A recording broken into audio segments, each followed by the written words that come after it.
पतली राउरी सड़किया ए पापा जी पतली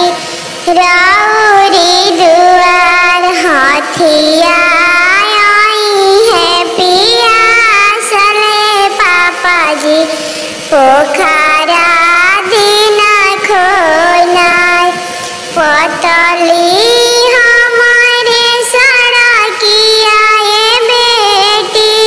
पतली हमारे दुआर हथिया है पिया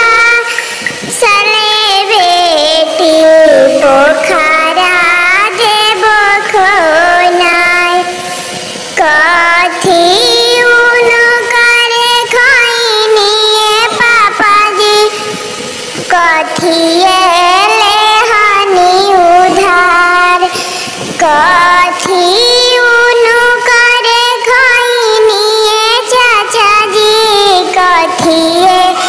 लेहनी उधार कवने करन दलहरनी पापा साजन छे कस दुआर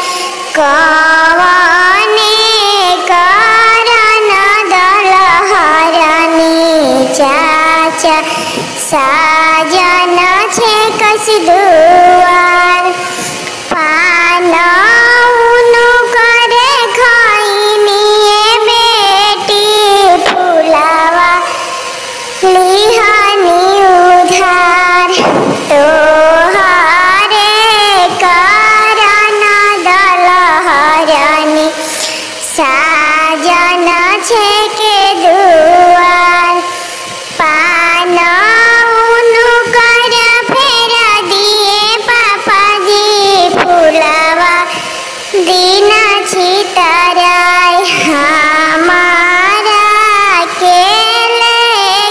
लुकैती साजन लवटी घरे जास हमारा के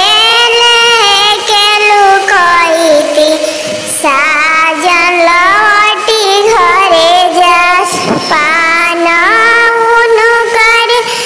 खाइबे बेटी फुलावा लेबो उधार तोह के लेके जाए बैठइबो साजन बियाही घरे जास तोह के